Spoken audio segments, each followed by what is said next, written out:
Hello, everybody. Today I thought I would shoot outside of my apartment for once. Today I'm in front of the Tokyo Stock Exchange. I thought it would be a fitting place to film this video. In this video, I'm going to go through the Tokyo Stock Exchange, go through a museum there, and just show you a little bit around. But I'm also going to talk about where I see opportunities for investing in Japan. Keep in mind, this is not financial advice, so please talk to a qualified financial advisor before you do any investing decisions. Without further ado, let's go into the stock exchange.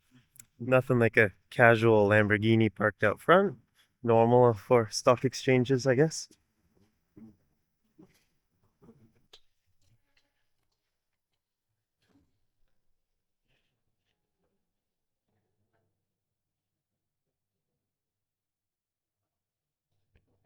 The machinery and chemical industries. Funds for new projects were sought from the general public, and the issue of stocks into the market developed to a highly active level. Seems like a really boring day on the market. But what's funny on the Japanese stock market is when something is having a bad day, it's negative green. But when it's something that's positive, like you increase the share price, it's red, which is, strange for Americans, I guess. So there's not really like a ton of things that you look at in there. It's you got a small museum and then you got the billboards and there's a game you can play. But it's free. So if you like stock markets and stuff and you're in the area, yeah, come check it out. All right, now that I'm back in my office, let's talk about the Japanese stock market from a foreigner's perspective, from the outside looking in. You may remember that there was a flash crash in the stock market in Japan and around the world, where stocks plummeted very quickly, very violently, but then recovered quite quickly just the same. Where what happened was that the Bank of Japan actually raised interest rates for the first time in 17 years, causing major issues. It will take too much time for me to explain in this video, but I made a whole video about it, which I'll link in the description below if you want to see that. But just to say, it caused a big crash and then a really fast recovery. Obviously, there's issues in the Japanese stock market or Japanese economy as a whole. In this video, I'm just going to specifically tell you where I think I see value, where your money can actually grow if you were to invest it in the Japanese stock market. And for me to really explain this well, I think it's a good idea for me to start off with the negative things about the Japanese stock market. Number one being, it's no secret, Japan's population is old and getting smaller. Japan actually has one of the lowest birth rates in the world at 1.3 kids per woman. The rate of replacement, where a country should have their birth rate at, if it wants to maintain its population, is 2.1. So there's a large percentage point difference if Japan wants to at least can have the same population as it has now. Investing in a country with a decreasing population as a whole is not the greatest idea. The economy as a whole and then the stock market connected to that may not trend upward. But there are specific industries within any economy that are going to do good in this environment, and then there are industries in the economy which will do really bad in this environment. So you want to find those value bin companies that are long and forgotten, that everyone just ropes in with the broader, oh, Japan has a bad population problem, Japan is uninvestable.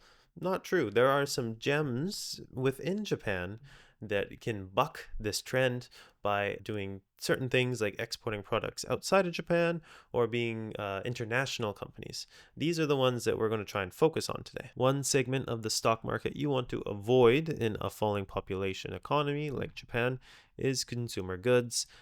This one's quite simple. Less people, less goods consumed, therefore less money made. Another a little bit more tricky segment of the Japanese economy, Japanese stock market, that you may want to avoid is real estate. This one isn't as easily explained, but less people, less need for housing, falling housing prices, bad investment in housing. And that's not to say that there aren't opportunities in Japanese real estate. I know a YouTuber, his name's Shumatsu Post, and he goes around Japan and he looks at properties and he sees where other people are buying and who are actually making pretty good returns on their real estate investments. The thing about Japan, though, just from my perspective, is that you have to be very selective with where you buy. For example, Tokyo, Osaka, Sapporo, these large cities, and a few others, the prices of housing increase. Like, they're not going down, they actually increase, but not too much. It's not like you're buying something in Hong Kong or Sydney, Australia, or Vancouver, Canada.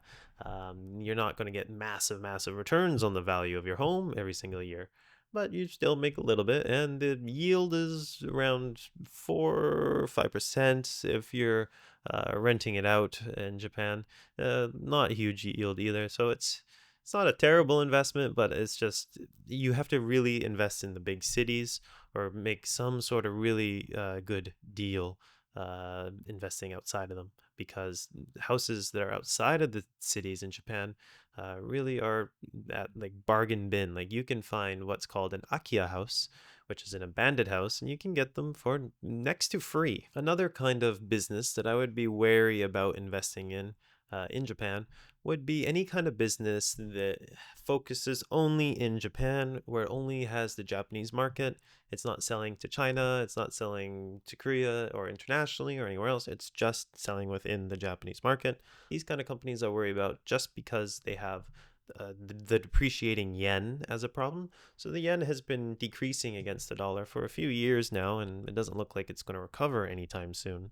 So when these companies are only collecting yen, being valued in yen, they are essentially decreasing in value. So what companies do I see value in Japan? What segments of the economy look like they're good value?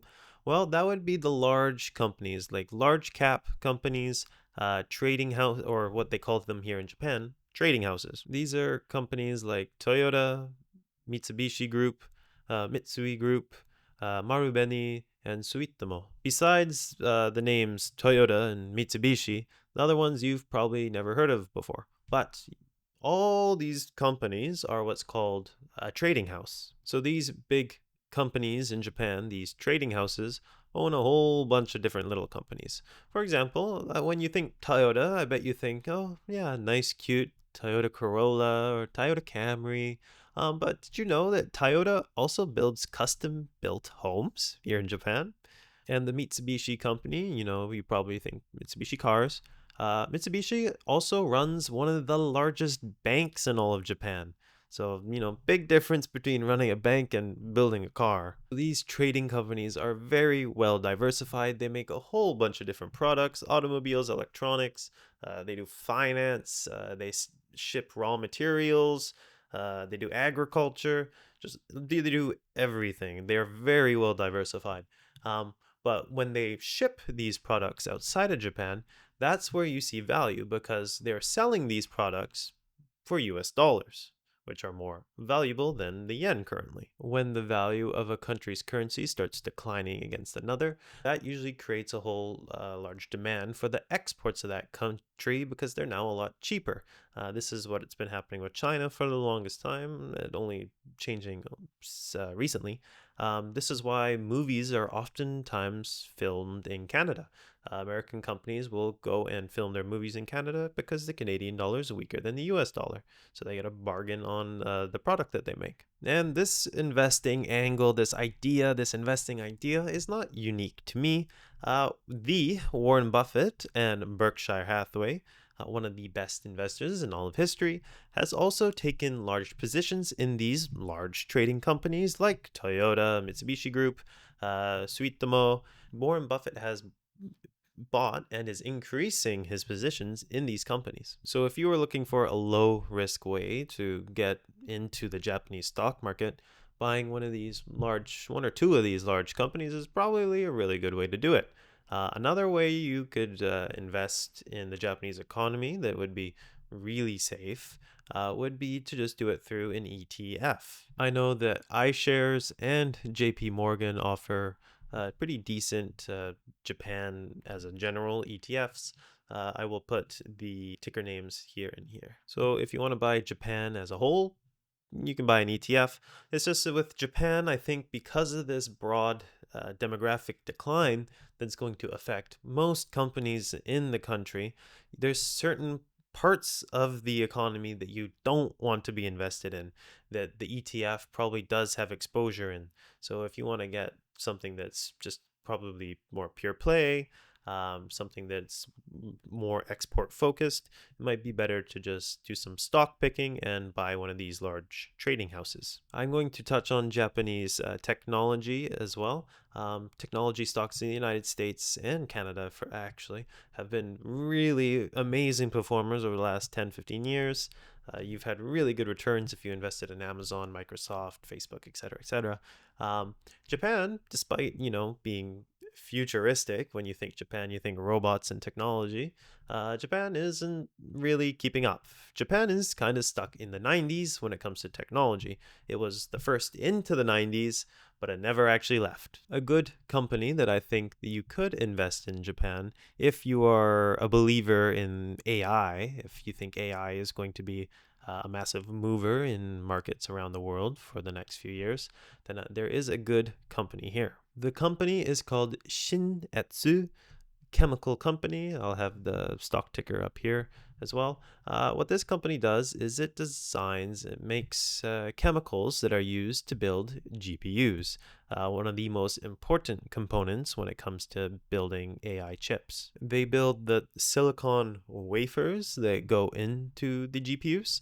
And this is another play on my previous belief here that anything that is being exported out of Japan has value. Like, that is a company that will make money over the coming years. So this is my very macro, large scale, zoomed out view of investing in Japan. I do have another video in the works where I look more small scale for small opportunities for entrepreneurs in Japan. I hope to get that video out sometime this month as well. As always, like and subscribe, and I will see you in the next video.